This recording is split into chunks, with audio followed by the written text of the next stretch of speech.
this video is going to be just kind of talking about and working through with you something that happens a little more frequently, I guess, than I would like.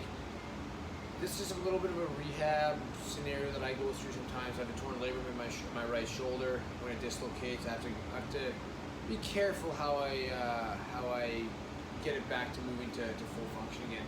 So one little routine that I like to use using a suspension trainer, and that can be suspension trainer of any kind, you know, APT, ankle point training, TRX, what have you. It doesn't much matter. It's something that you can use with whatever, like I said, whatever type of suspension trainer. And again, I'm going to take you through what I go through, kind of talk you through it, and why I'm doing it, and then at the end I add it on. You know, I'll add on a little bit of like legs, some bridges and stuff like that. But the main focus of today is getting shoulder moving nice and greasing the wheels essentially. So first thing I'm going to do is we're going to get a little bit of a pump on with this today as well. So we're going to start with some shoulders. I'm just going to use my I got a TRX here. It's not even a real TRX. I don't even know what it is. Again, I'm not plugging it. I'm not cheering for any team. It's just this is what I got. So I got hands on. So what I'm going to start with is just some TRX or anchored bicep curls. Now with the bicep curls, with this, I am going to get some beach muscles in there, get the biceps, triceps pumped up. But my main goal is shoulder stability, scapular positioning, and making sure that my shoulder feels good, solid, and comfortable. So when I'm going through these, yes, I'm going to be long and strong to my spine. I'm using my biceps, but my main goal is making sure that my scapula is nice and protracted here, and I'm not getting any extra pull on the actual shoulder joint itself. I'm trying to get as much structure through that shoulder complex that I can, and turning this into kind of a little bit of a plank. So I'm getting a little bit more of that posterior chain engagement here. I'm getting my glutes on them. I'm keeping my feet flat so I keep them gripped. And when I'm curling up here, when I'm pulling my hands towards my shoulders and flexing my biceps, I'm actually kind of reaching my tips of my elbows forward to increase the protraction coming out of that scapula, so that I'm kind of giving myself a really solid position to work from, as opposed to bringing my shoulder blades together all the way and making myself real narrow. I'm trying to stay nice and wide and give support to that lever. So from here I'll work, honestly, kind of however many I'm feeling. Maybe sometimes I do 3 sets, sometimes I do 1 set, whatever it is, anywhere from 10, 15, 20, 30 reps in a row, or split on up, whatever it might be. But again, my main goal, scapular positioning, scapular stability, as well as I'm getting good full body engagement. After that, I'll flip around and I'll do some tricep extensions. Now, same thing, my main goal here is keeping the scapular positioning, making sure that the trunk of my body is nice and stable. I'm staying long through the spine, and long to the back of the rib cage. And then on the same principle, when I'm lowering my forehead to my hands, I'm kind of gently reaching my tips of my elbows forward, just making sure that I have the engagement through the scapular muscles that we need to have in order for us to put force through the lever, through the shoulder complex, and not break that whole chain that we just set up. Length through the spine, ribs are down. Just making sure I got that little pelvic floor engagement as well.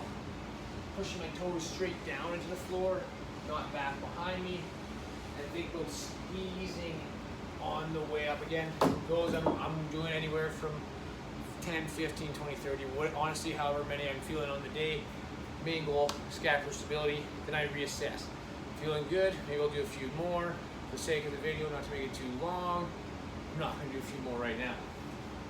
Now, we're going to get into the real ones that I really like. So those first two are more that stability, so making sure that I can put force through that joint so it's not hurting. Then I move into some movement, some getting that shoulder blade gliding around the rib cage. This is one of my favorite ones, especially after I do pop my shoulder up. Real good one, but this is good for anybody. Just getting the posture muscles in charge. I'm gonna start with my hands in through the straps or the handles, whatever you're using. Nice and long through the spine, hands through the back of the rib cage, nice and tall. Pushing down gently on the strap. So I'm just trying to activate the muscles that run the shoulder blade, the lats, and that space, all that whole complex there. And then from here, solid for my feet, good grip on the ground. And just kind of stretch my glutes out a little bit. Low to hinge, good quality hinge. The hinge here is important. Making sure the glutes are on, the lower body's working. From here, I'm just gonna really thinking about moving my shoulder blades. I'm gonna move my shoulder blade to the middle of my back and then pull my elbow towards the ceiling, keeping pressure down on the strap, eyes follow the elbow, get a little bit of thoracic rotation, and return. So my sequence is going to be shoulder blade, arm, T-spine, return. Eyes facilitate that rotation, and then the tension just kind of stays straight down on the straps. So that's going to keep all those postural muscles engaged, keep the width of the collarbones, and keep the shoulder blades nice and flush to the rib cage. This one does not feel like it's a lot of work by any means, but it feels really, really good, and it's very, very calculated work. Really hits between the shoulder blades, gets the rhomboids, all the little muscles that run that scapula really, really well. Very, very good one. Put that into your shoulder health repertoire if you don't have something like that already. Again, this is what I like. It works really good for my shoulder. I grease the wheels with that one. After that, I like to go into some T's and Y's type stuff with the APT or with the TRX, whatever you're using. Again, just not plug in, just tell them some options. So from here, I'm going to work on just keeping that protraction and start staying nice and long to the spine. Get a little more of that plank action, so the body not fully extended or anything like that.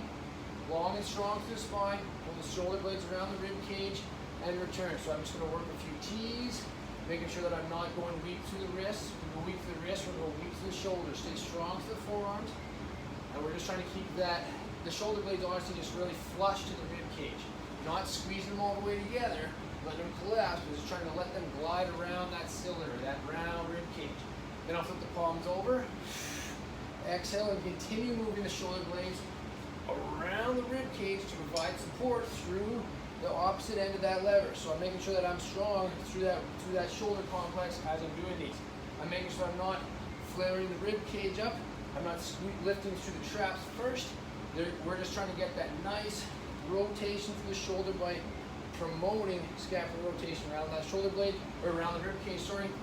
And then from there, I can work, again, however many you want to work, or however many I'm feeling like I need. And that one usually, I'll throw like an alternation in there, T, Y, but again, my main focus here is moving shoulder blades, staying strong to the lever. It's all about trying to get force safely, effectively, and efficiently through the shoulder complex and out the joint and vice versa. Especially when I am trying to make sure that I'm getting my shoulder back to something usable for what I want to do. All right, so after that, I'm going to flip it on over. We're going to do some Supermans and then some Superman presses. Now these are just going to be getting more of that overhead action, really working on making sure that I have full control and full range of motion of that shoulder joint. So the Supermans, probably seen these before, kind of like a rollout with an ab wheel, if you will. I don't like the ab wheel per se as much. It does force the hands in a fixed position, doesn't allow you to adjust hand position for whatever reason that you may have. So from here, I like to start, so there's a little bit of lead, there's the pressure on the straps. I'm not sunk through the hips, I'm long through the spine. You can go through toes, or heels up or heels down, whatever feels comfortable for you. And then from here, it's basically like like I said, a ab wheel or a pullover or something like that. You're gonna exhale, armpits are gonna scoop towards the floor in front of you, wrap the shoulder blades around the rib cage, and then you're just gonna squeeze where you get that stretch. So where you find that stretch underneath that armpit there, as the shoulder blade wraps around, you're just gonna squeeze down to that to start that pull. So all the movement through that lever of the arm is coming through that shoulder blade and that shoulder complex. So if we can gain control of that, if I gain control of that, I can basically move my arm wherever I want, whether it's straight, whether it's bent, whatever, as long as I'm not giving up any, or giving into any weakness or giving out anything impractical, I guess we'll say, right? Whatever you might have, as long as I'm not going weak.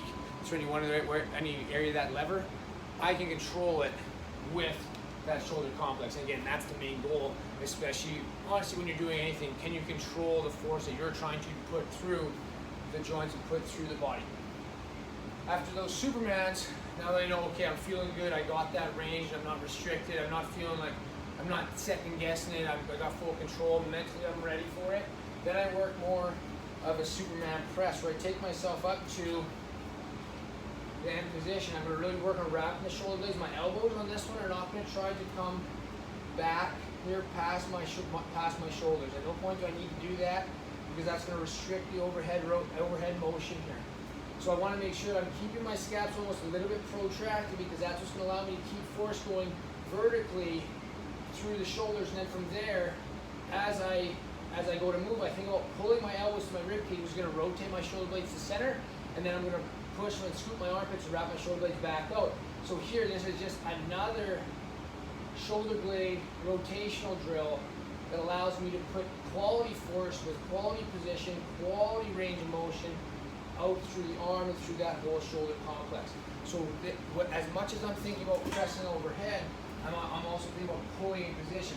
We're trying to get the shoulder blades to follow that rib cage positioning and glide along it, so that they can act like the bottom or the back side of that shoulder joint. So the more you think about training the shoulder blade or controlling the shoulder blade, the easier it is to put safe, quality, efficient force through the lever in the shoulder. So anyways, that's my little shoulder routine that I do.